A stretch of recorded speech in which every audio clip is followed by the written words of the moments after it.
Hello दोस्तों, कैसे हो। मैं उम्मीद करता हूँ कि आप लोग अच्छे से होंगे। आज की वीडियो में मैं बात करने वाला हूँ हेल्थ के बारे में।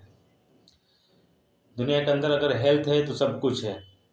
हेल्थ ही अभी आपके अगर हेल्थ है, स्वास्थ्य है, स्वास्थ्य के ऊपर ही सब कुछ डिपेंड करता है। इंसान स्वस्थ रहता है तभी वो कुछ कर सकता है, कोई काम कर सकता है या पढ़ सकता है।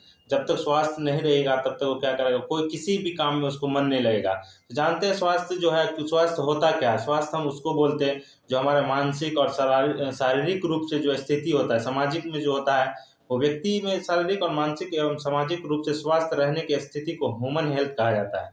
क्या कहते हैं ह्यूमन, मतलब क्या है। ह्यूमन कहते हैं मानव स्वास्थ्य को। स्वस्थ रहने के लिए आदमी अलग अलग तरीके अपनाते हैं। तो स्वस्थ रहने के लिए जो है कोई मुख्य रूप है, या मुख्य तरह से हम रह सकते हैं जो नियमित रूप से संतुलन आहार का सेवन। आहार का मतलब होता है कि हम खाना जो खाते हैं, जो हमारा जो डाइट होना चाहिए, क्या मिनरल्स, क्या विटामिन कितना लेना चाहिए, वो सब हमें सही समय पर भोजन करें और विश्राम भी करना चाहिए। मतलब समय पे खाना और समय पे सोना चाहिए। स्वच्छ भोजन एवं स्वच्छ, जब तक हम स्वस्थ भोजन नहीं करेंगे, मतलब अच्छे भोजन नहीं करेंगे, तब तक क्या होगा, हमारे बॉडी में जो एनर्जी नहीं मिलेगा, तो फिर हम वो काम नहीं कर सकते। इसलिए हमें जब भी हम भोजन करें तो स्वस्थ रूप से करें और अच्छे भोजन के सेवन करें, जिससे हमारे शरीर में एनर्जी बना रहे और हम अपने एनर्जी की वजह से हम काम कर सके। इंसान तब बीमार पड़ता है जब उनके बॉडी में, जो हमारा बॉडी का जो एनर्जी पावर होता है, वो क्या होता है कि सामने वाले बीमारी से लड़ता है। अगर नहीं लड़ पाता, जब वो कमज़ोर पड़ जाता है, तब इंसान क्या होता है, बीमार पड़ जाता है। तो बीमारी भी कई तरीके के होते हैं। कोई वायरल भी होते हैं, बैक्टीरियल होते हैं, आपको प्रोटोजन होते हैं, फंगल होते हैं, हेलिमेंटियल होते हैं। ये सब क्या बीमारी है। वायरल डिजीज हम उसको कहते हैं, मनुष्य में वायरस के द्वारा जो उत्पन्न होते हैं उसको वायरल डिजीज कहते हैं। वायरल डिजीज में होते हैं, एड्स हो गया वायरल डिजीज होता है, रेबीज भी वायरल डिजीज है, पोलियो भी वायरल डिजीज है, मम्स भी आपको वायरल डिजीज है। आपको कॉमन कोल्ड, सर्दी खांसी जिसको बोलते हैं, वो भी वायरल डिजीज है। स्मॉल पॉक्स जिसको हम छोटी माता कहते हैं, चिकन पॉक्स जिनको हम अपने देहात में या अपने गांव में बोलते हैं उसको माता, ये भी वायरल डिजीज है। आइए अब आगे हम जानते हैं वायरल डिजीज में एक एड्स होता है, एक्वायर इम्यून डिफिशिएंसी सिंड्रोम जिसको बोलते हैं। इसका पैथोजन एड्स रोग जो एचआईवी होता है। एचआईवी का जो ये मीनिंग होता है, ह्यूमन इम्यूनो वायरस के द्वारा उत्पन्न होते हैं। वह वायरस तरल माध्यम के गमन करते, क्या होता है, तरल माध्यम में गमन करता है। अब जब ये वायरस एक आदमी से दूसरे आदमी में प्रवेश करता है तो फिर वो आदमी बीमार हो जाता है। ट्रांसमिशन ऑफ एचआईवी जो है, ये ट्रांसमिशन होता है किससे, एचआईवी के मनुष्य के शरीर में एड्स रोग उत्पन्न करते हैं। और वायरस का संरक्षण मतलब कि ये जो है आप वो आदमी से फैल सकता है अनितक संभोग क्रिया का। अगर आप अनलैंगिक मतलब अनैतिक संभोग करते हैं, एक दूसरे से करते हैं, तो उसमें क्या होता है, फिर वायरस फैलेगा।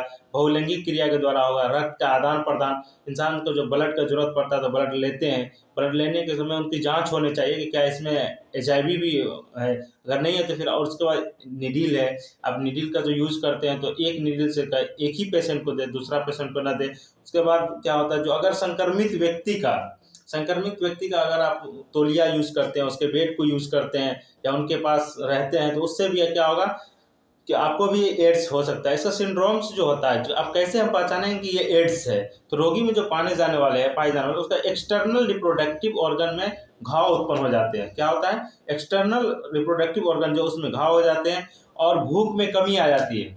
भूख में कमी आए तो शरीर के भार में कमी, मतलब शरीर का वेट कमने लगता है, कमजोरी बढ़ जाती है। क्या होता है, वीकनेस होने लगता है, हल्का बुखार रहता है।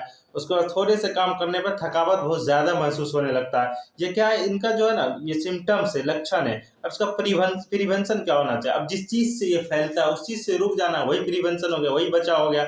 अब देखते हैं, अनिकता संभोग से बचना चाहिए, उसके बहुलैंगिक क्रिया से बचना चाहिए। पर उसके बाद किसी का भी तौलिया हो या गमछा हो या किसी के बेड पे सोने से बचना चाहिए जो संक्रमित व्यक्ति है। उनके बाद ब्लड चढ़ाने से पहले उसकी जांच होनी चाहिए। सिंगल सिरिंज, डिस्पोज सिरिंज का यूज़ करना चाहिए। दूसरे के तौलिया रुमाल को नहीं यूज़ करना चाहिए कभी भी, चाहे वो एड्स हो या ना हो। कभी तो ये तौलिया हो गया, रुमाल हो गया, आपको इनर हो गया, या किसी का भी हमें कपड़ा यूज़ नहीं करना है। जो कपड़ा मतलब अब हम अब देखते हैं गांव घर में या कहीं, एक ही तौलिया में लोग बार बार यूज़ करते हैं। ये किसी को पता नहीं किसको वायरल डिजीज है, इसलिए किसी के भी कपड़ा को यूज़ करने से तो वायरल डिजीज में आज हमने आपको बता दिया कि ये एड्स क्या होता है, एड्स से हमें बचना चाहिए।